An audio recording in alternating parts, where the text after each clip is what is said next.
Hello everyone. आज हम GP के बारे में बात करेंगे। मैंने आपको एपी के बारे में बताया था, उसके कुछ क्वेश्चंस भी सॉल्व करवाए थे। अगर आपने वो लेक्चर नहीं देखा है तो ज़रूर देख लीजिएगा। चलिए आज का वीडियो स्टार्ट करते हैं। आज हम बात करेंगे ज्योमेट्रिक प्रोग्रेशन के बारे में। तो सबसे पहले ज्योमेट्रिक प्रोग्रेशन होती क्या है।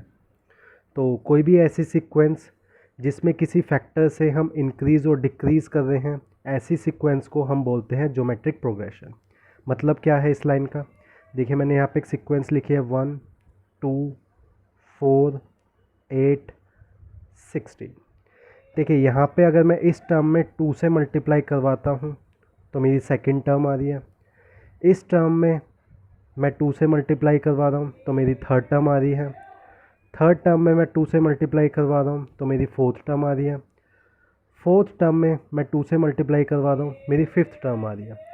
तो ऐसी सीक्वेंस जिसमें हम एक कांस्टेंट से मल्टीप्लाई करवा रहे हैं, राइट, मल्टीप्लाई या डिवाइड करवा रहे हैं किसी भी नंबर से, राइट, और उससे मेरी जो सीक्वेंस बन रही है उसको हम बोलते हैं ज्योमेट्रिक प्रोग्रेशन, राइट। मैं आपको एक और एग्जांपल देता हूँ। 3 6 एंड 12 24। देखिए यहाँ पे हर एक नंबर को मैं 2 से मल्टीप्लाई करवा रहा हूँ, तो ये कैसी सीक्वेंस हो गई है, मेरी ज्योमेट्रिक प्रोग्रेशन हो गई है। ऐसी सीक्वेंसेस को या सीरीज़ को हम बोलते हैं ज्योमेट्रिक प्रोग्रेशन। अब हम बात करते हैं इसके रिप्रेजेंटेशन के बारे में कि इसको हम कैसे रिप्रेजेंट करते हैं। तो देखिए पहली टर्म जैसे हमने एपी में पढ़ी थी कि पहली टर्म को हम ए बोलते हैं, ऐसे ही यहाँ पे पहली टर्म को ए बोलते हैं। वहाँ पे ए प्लस डी हो जाता है, यहाँ पे हम मल्टीप्लाई कर रहे हैं तो दूसरी टर्म क्या हो जाएगी, ए आर। ये ए जो है ये फर्स्ट टर्म है और ये ए आर जो है सेकंड टर्म है, जिसमें ये जो आर है वो है रेशियो, राइट। यहाँ पे जो अभी ये 2 2 था, मीन्स एक पर्टिकुलर एक कांस्टेंट फैक्टर से जो मल्टीप्लाई हो रही थी, उसी कांस्टेंट फैक्टर को हम बोलते हैं रेशियो और इसको रिप्रेजेंट करते हैं आर से, राइट। तो सिमिलरली थर्ड टर्म जो होगी ए आर स्क्वायर, क्योंकि इसमें हम आर से मल्टीप्लाई कर रहे हैं तो ए आर की आर से मल्टीप्लाई करेंगे, ए आर स्क्वायर। ऐसे ही fourth term A R cube, और इस तरीके से आप कितनी भी टर्म्स लिख सकते हैं। तो ये हुआ मेरा रिप्रेजेंटेशन किसी भी जीपी का। अब हम बात करते हैं nth term of the GP. जैसे हमने एपी में पढ़ा था कि nth term of the AP होती है, ऐसे ही nth टर्म होती है जीपी में भी। देखिए इसको कैसे लिखते हैं, A N is equal to A R N minus one, right. देखिए यहाँ पे जैसे फर्स्ट टर्म है ये ए है, सेकंड टर्म ए आर है, third term A R square है, fourth term A R cube है। तो मैं यहाँ पे लिख देता हूँ ये मेरी थर्ड टर्म, ये फोर्थ टर्म। तो देखिए जो टर्म का नंबर है और यहाँ पे जो आर की पावर है उसमें कुछ सिमिलैरिटी है। यस, जो फोर्थ जो टर्म है और यहाँ पे जो आर की पावर है वो आर की पावर इस टर्म से एक कम है, इसलिए मैंने यहाँ पे A N is equal to A R N minus one लिखा है, राइट। इस फॉर्मूले को ध्यान रखिएगा, ये इस चैप्टर का या इस टॉपिक का पहला फॉर्मूला है कि nth term A N is equal to A R N minus one होता है। सिमिलरली अगर मैं यहाँ पे इस फॉर्मूले का कुछ आपको यूज़ बताऊँ तो कैसे, जैसे मैंने एपी में बताया था कि अगर मैं यहाँ पे n की डिफरेंट वैल्यूज़ पुट करता हूँ तो मुझे डिफरेंट टर्म्स मिलेगी। जैसे मैंने n की जगह यहाँ पे 1 पुट करा तो a1 यानी कि first term of the GP वो क्या होगी, a। सिमिलरली यहाँ पे अगर मैं n की जगह 2 पुट करता हूँ na2 तो वो मुझे क्या दे देगा, यहाँ पे n की जगह पुट कीजिए ar। सिमिलरली अगर मैं n की जगह 3 पुट करता हूँ तो a आर स्क्वायर, राइट। तो देखिए यहाँ पे अगर मैं n की डिफरेंट वैल्यूज़ पुट कर रहा हूँ तो जो मैं n की वैल्यू पुट करूँगा वही नंबर की टर्म मुझे जीपी की मिलेगी। अगर मुझे क्वेश्चन में कहा गया है pth term of an GP तो उसका मतलब क्या होगा, ए पी, और उसको मैं फॉर्मूले का यूज़ करके लिख सकता हूँ A R P minus one. Similarly अगर मुझे क्वेश्चन में कहा गया है P plus qth term of the GP तो उसको कैसे लिखेंगे, A P plus Q is equal to A R P plus Q minus one. Questions में आपको यही कहा जाता है कि pth term, qth term, P plus Q term, और एक और a की पावर 2n यानी कि 2n टर्म, तो इसको कैसे लिखेंगे, a r 2n माइनस 1। तो इस तरीके से हम डिफरेंट डिफरेंट टर्म्स को लिख सकते हैं, राइट। और एक और चीज़ यहाँ पे क्वेश्चन में कई बार आपको nth टर्म दे दी जाती है और gp का कुछ भी पूछा जा सकता है, तो वहाँ से आप कैसे करोगे, सबसे पहले यहाँ पे n की वैल्यू 1 पुट कीजिए, वहाँ से आपको a मिल जाएगा। फिर n की जगह 2 पुट कीजिए, a r की वैल्यू कुछ मिल जाएगी आपको, और जो पहले इक्वेशन से आपने a निकाला है उसको इस इक्वेशन में पुट करके आप r की वैल्यू निकाल सकते हैं। और अगर आपके पास किसी भी जीपी का a और r है तो आप वहाँ से कुछ भी निकाल सकते हो, राइट। अभी जब हम क्वेश्चंस करेंगे तब आपको और समझ में आएगा। चलिए नेक्स्ट टॉपिक देखते हैं, sum of the first N terms.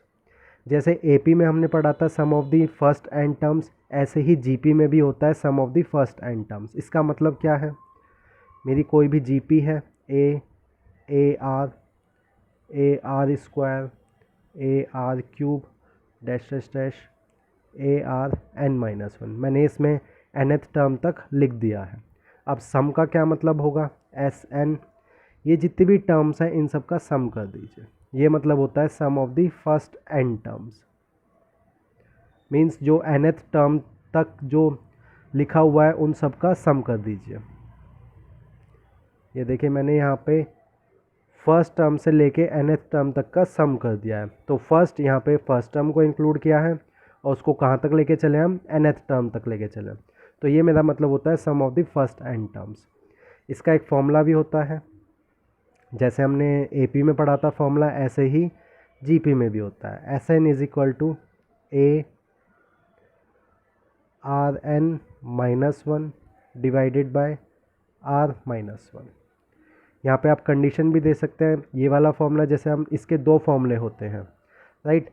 ये वाला फॉर्मूला जो है जब मेरा r ग्रेटर देन 1 होगा तब हम इस फॉर्मूले को यूज़ कर सकते हैं।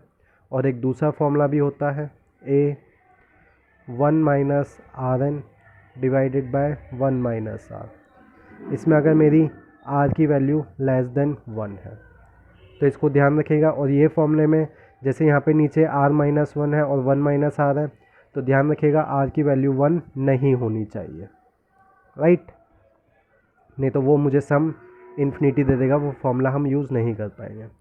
अगर आप सिंपल एक फॉर्मूला याद करना चाहें तो आप ये ऊपर वाला फॉर्मूला याद कर सकते हैं, एडजस्ट हो जाएगी वैल्यूज़। तो आप सिंपल एक ही फॉर्मूला याद रख लीजिए, S N is equal to A R N minus 1 divided by R minus 1, right. इस सम के फॉर्मूले को आप याद रखिएगा, काफ़ी यूज़फुल है, क्वेश्चंस में आता है, राइट। चलिए नेक्स्ट टॉपिक देखते हैं, sum of the infinity GP. ये सबसे इम्पॉर्टेंट टॉपिक है और मैं इसको बोल सकता हूँ one of the important topic, तो इसको थोड़ा ध्यान से सुनिएगा, राइट। सबसे पहले हम बात करते हैं ये इन्फिनिटी जीपी का क्या मतलब है। इन्फिनिटी जीपी का मतलब है एक ऐसी जीपी जिसमें इन्फिनिटी टर्म्स होंगी, राइट। जैसे कि मैंने ये जीपी पढ़ी है तो अब की बारी मुझे सम भी कहा गया है, तो मैं यहाँ पे एस, अब यहाँ एस के आगे मैं कुछ नहीं लिखूँगा क्योंकि टर्म्स कितनी है, इन्फिनिटी टर्म्स है, तो यहाँ पे एन वगैरह कुछ मत लिखना, सिंपल एस लिखना। इसका मतलब क्या है, A plus A R square dash dash dash dash up to infinity. ये मतलब होता है sum of the infinity GP का, राइट, कि मुझे इन्फिनिटी टर्म्स दी गई है और उसका मुझे सम पूछा गया है। अब देखिए यहाँ पे थोड़ा सा ट्विस्ट आएगा। ट्विस्ट क्या है कि अगर मेरी टर्म्स, मैं एक सीक्वेंस लिखता हूँ, जैसे कि मैंने यहाँ पे लिखा हुआ है कि 1 2 4 8 16 डैश डैश डैश, अगर मैं इसको इन्फिनिटी तक लेके जाऊँगा और इसका अगर मैं सम करना चाहूँगा तो मेरा सम कितना आएगा, इन्फिनिटी आएगा, राइट।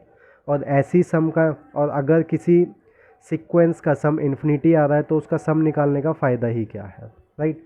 तो अगर मुझे सम ऑफ इन्फिनिटी जीपी निकालना है तो मुझे एक ऐसी जीपी चाहिए होगी जिसका सम पॉसिबल हो इन्फिनिटी टर्म्स का, राइट।